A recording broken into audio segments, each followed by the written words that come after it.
ஒவ்வொரு குடும்பத்துக்கும் அதிமுக ஆட்சி அமைந்தவுடனே அண்ணன் எடப்பாடியார் முதலமைச்சர் ஆனவுடனே ஒவ்வொரு குடும்பத்துக்கும் 10,000 நிதி உதவி வழங்கப்படும் அண்ணன் எடப்பாடியார் சொல்லியிருக்கார்.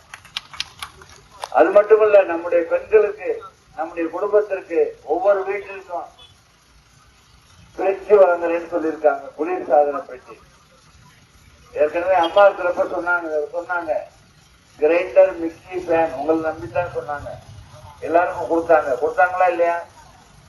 கிரைண்டர், மிக்சி, ஃபேன் எல்லாருக்கும் வந்துச்சா இல்லையா? அதே மாதிரி நம்முடைய அண்ணன் எடப்பாடியாருடைய ஆட்சி அமைந்தவுடனே உங்களுக்கு பிரிச்சு கண்டிப்பாக வரும்.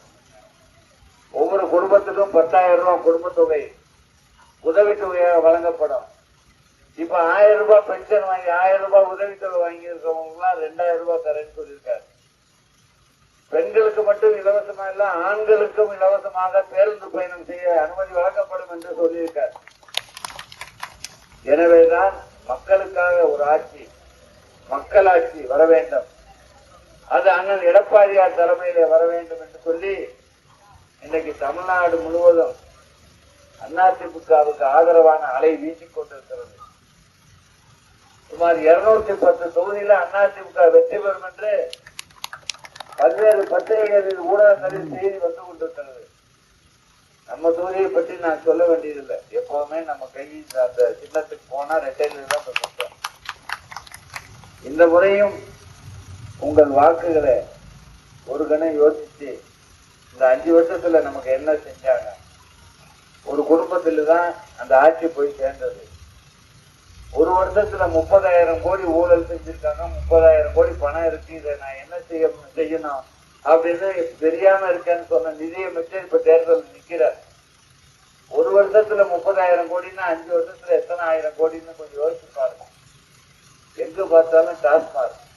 இப்ப புதுசா கண்டுபிடிச்சிருக்காங்க, கவர்மெண்ட் வேலைக்கு போனா அவங்களுக்கு ப்ரொமோஷன் வரும். ஆனா இந்த திமுக ஆட்சியில டாஸ்மார்க்கு ப்ரொமோஷன் வந்துருச்சு. 83 சொல்லி தமிழ்நாடு முழுவதும் சுமார் 1000 இடங்களில் மணமகிழ் மன்றங்களை ஆரம்பிச்சிருக்காங்க. அங்க போனா அதுக்கு மேல நான் சொல்ல விரும்பல. தமிழ்நாட்டுலதான் இந்த கூட்டெல்லாம் நடக்குது. ஆக அம்மா சொன்ன மாதிரி இந்த டாஸ்மார்க் ஒழிக்கணும்னா படிப்படியாக ஒழிக்கணும். வருடத்திற்கு 500 கடைகளை குறைப்போம். அப்படி குறைச்சிக்கிட்டே வந்தா ஒரு ஸ்டேஜ்ல குடிக்கிறது குறைஞ்சிடும், டாஸ்மாக் கடைகளும் குறைஞ்சிடும் சொன்ன திட்டம் அம்மாவுடைய திட்டம்.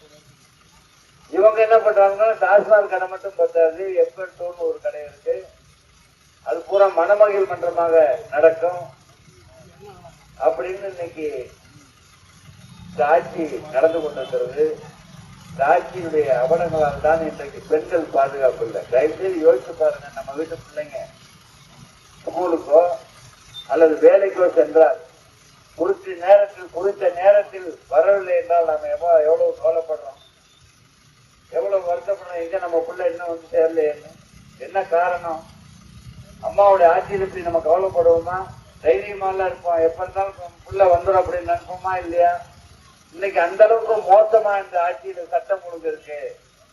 எனவே மீண்டும் தமிழகத்திலே அமைதியான ஒரு ஆட்சி, மக்களுக்கு பாதுகாப்பான ஆட்சி, ஒரு நல்லாட்சி, ஏழை எளியவர்களுடைய நல்லாட்சி நடக்க வேண்டும் என்று சொன்னால் நீங்க அனைவரும் தயவு செய்து ரெட்டலைக்கு ஓட்டு போட்டு என்ன ஜெயிக்க வைக்கணும். பண்ணலாமா? தயவு செய்து ஓட்டு ரெட்டலைக்கு போடுறவங்க மட்டும் கையை மேல தூக்குங்க. ரெட்டலைக்கு ஓட்டு போடுறவங்க தயவு செய்து தூக்குங்க. இந்த பக்கம் இல்லையா? அந்த அக்கா படிச்சு உட்கார்ந்து, அக்கா ரெட்டலக்கா, அம்மா ரெட்டலைக்கு ஓட்டு போடுதுமா, போடலாமா? அம்மா பேட்டையில அதிகமான ஓட்டு ரெட்டலைக்கு தான் கிடைக்குங்கிறத நான் சொல்லட்டுமா? சொல்லலாமா? அம்மா பேட்டை நம்ம கோட்டை ரெட்டலை தான் அங்க ஜெயிக்கும் அப்படின்னு சொல்லி என்னுடைய நிறைவு செய்கிறேன். நன்றி, வணக்கம்.